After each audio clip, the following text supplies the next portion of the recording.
Hi, everyone. Welcome to week 4 of our course. We'll be working on module 4 this week. In this module, you'll be asked to learn about paragraph structure and punctuation. You will be asked to develop a draft of your This I Believe essay, to submit your draft to a tutor, to complete the quiz on punctuation, and there's an optional extra credit discussion in which you can share your essay with the class. So in module 4, you'll see the instructions for the This I Believe essay. Remember that this essay should be at least 400 to 500 words in length. It can be longer than that if you'd like, but the minimum is at least 400.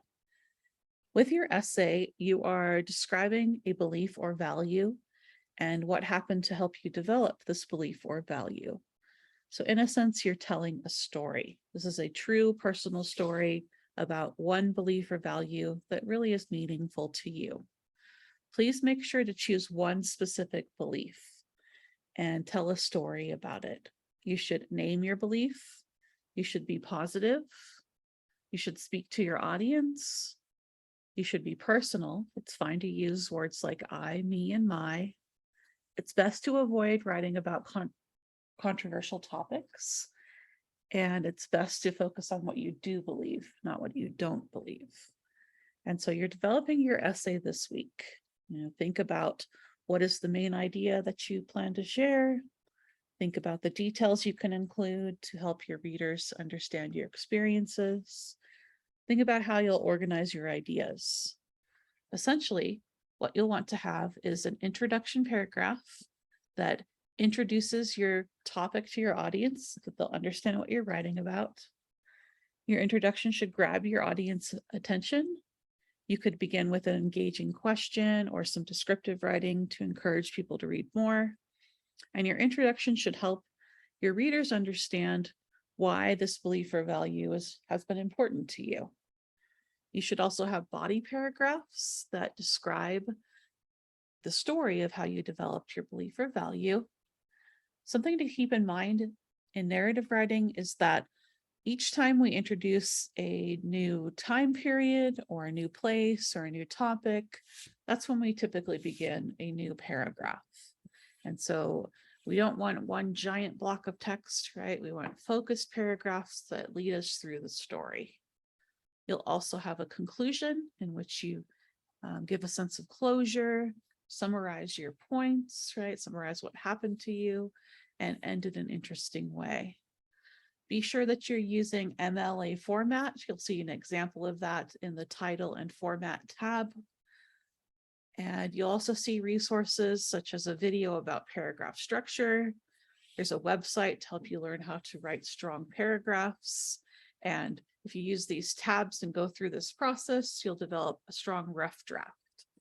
So what you might do is look back at your pre-writing assignment from last week, look at the outline that you developed, and take that outline and try to use it to create paragraphs, right? So that you'll have a rough draft of your This I Believe essay. Once you have a rough draft ready, you're asked to submit your draft to a tutor. So students with last names beginning with the letters A to L, you'll be asked to submit your draft to the CNM Virtual Writing Center tutors. There are instructions on how to send your draft by email. Please also let the tutors know that you are completing a This I Believe essay, and you might let the tutor know what you'd like help with. If your last name begins with the letters M to Z, you'll be asked to use the BrainFuse online tutoring website through the New Mexico State Library system. There are instructions here on how to connect with a tutor and get feedback. And so I'd encourage you to do this by Thursday this week so that you'll get your feedback by Monday or Tuesday next week and be able to use it next week to help you finalize your essay. If you have any trouble reaching a tutor, please let me know so that I can help you. So after that, there's an optional discussion. So this is extra credit. If you'd like extra credit, you can post your draft to the discussion board. Please be sure to post it as a Word document so that other students can open your assignment.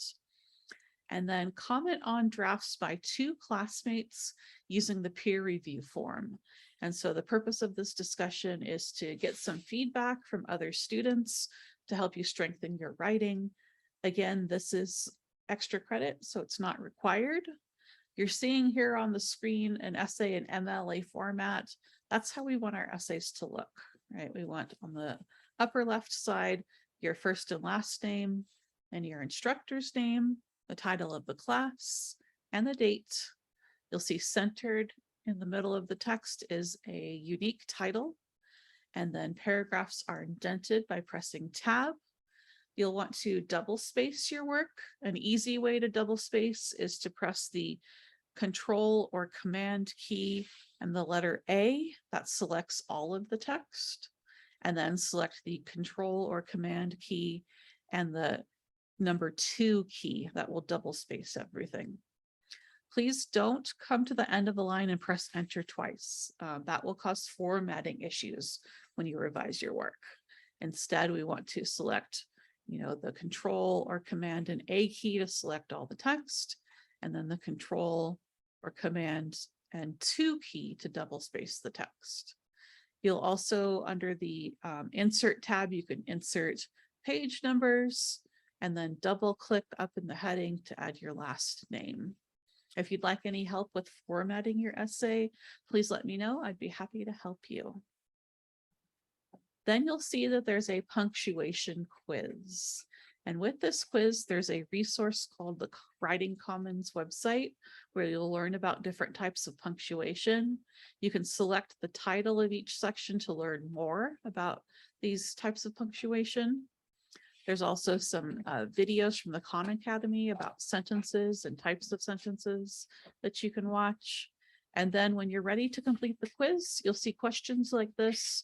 You'll see a sentence and a blank space where you're asked what kind of punctuation should be added in this blank space, or you'll be asked some multiple choice questions. You can take the quiz multiple times. So if you're not happy with your score, you might go back to the resources, review those, and try taking the quiz again. Finally, you'll see the module checklist. This is just here to help you ensure that you've completed the weekly tasks. If you have any questions, feel free to contact me. I'd be happy to help you. I'm looking forward to reading your essays, and I hope you have a great week. Take care.